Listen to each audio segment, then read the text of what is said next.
आज ही ओला dock app download करें। ओला dock, doctor का अपॉइंटमेंट आसानी से।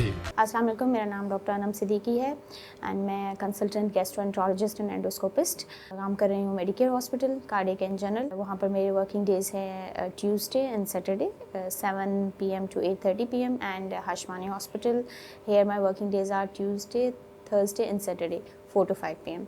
तो आज हम जिस मौजू पे बात करेंगे वो है फैटी लिवर। तो इस हवाले से मैं ये बताऊंगी कि मेरे पास ओपीडी में जितने भी पेशेंट्स आते हैं तो तकरीबन एक पेशेंट को छोड़ के दूसरे पेशेंट का तो अक्सर अल्ट्रासाउंड पे जिगर पे चर्बी ज़रूर आ रही होती है। मतलब उनकी कंप्लेन मेन यही होती है कि मेरे जिगर पे चर्बी है और मुझे इस सिलसिले में आपसे कंसर्न करना है। तो फैटी लिवर जो है ये एक बीमारी ही है।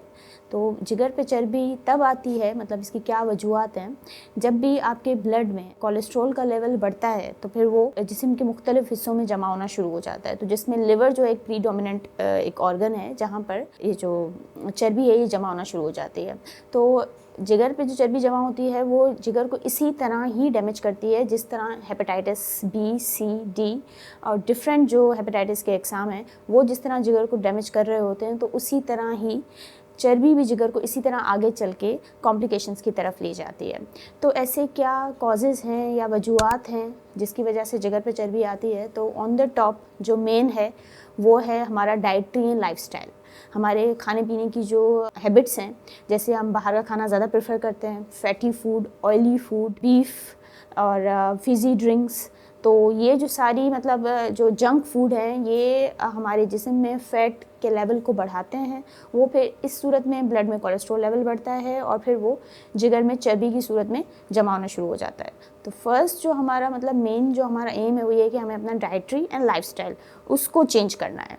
दूसरी वजह ये कि कोमोबिडिटीज़, जैसे अगर किसी मरीज़ को शुगर है तो वो एट द रिस्क होगा कि आगे चल के जिगर पे चर्बी आ सकती है। अगर ऑलरेडी पेशेंट के ब्लड में कोलेस्ट्रॉल का लेवल ज़्यादा है तो वो फिर जिगर में जमा होना शुरू हो जाएगा। उसके बाद क्या है कि हमारी एडिक्शंस, जैसे कुछ मरीज़ों को स्मोकिंग या कुछ अल्कोहल एडिक्शन या कुछ ऐसी मतलब एडिक्शंस होती हैं जिसकी वजह से भी वो मरीज़ एट रिस्क होता है कि आगे चल के जिगर पे चर्बी आ सकती है। तो इससे कैसा बचा जाए, आप मतलब कैसे आप जिगर पे चर्बी से बच सकते हैं? तो मेन जो हमारा फर्स्ट जो हमें काम करना है वो मैं मरीज़ों को यही कहती हूँ कि जिगर की चर्बी में सबसे ज़्यादा जो मेहनत है वो आपकी अपनी है।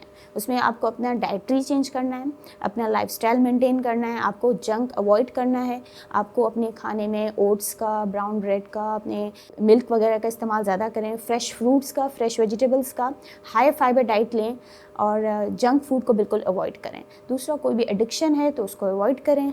और दूसरा, अपना चेक एंड बैलेंस रखें। एवरी 3 to 6 मंथ अपना कोलेस्ट्रॉल लेवल, अपना डायबिटिक लेवल और अपने वायरल हेपेटाइटिस लेवल को चेक करते रहें। अच्छा, तो फैटी लिवर के हवाले से मैं आपको एक अहम बात ये बताती चलूँ कि फैटी लिवर आगे चल के आपके जिगर को इसी तरह ख़त्म करता है जैसे हेपेटाइटिस आगे चल के जिगर को बिल्कुल श्रिंक कर देता है, जिसको हम एंड स्टेज लिवर डिजीज़ कहते हैं, जिसमें मरीज़ कॉम्प्लिकेशंस के साथ आता है, जैसे कि पेट में पानी आना, खून की उल्टी आना या बेहोशी, गुनूदगी का होना, काला पखाना आना।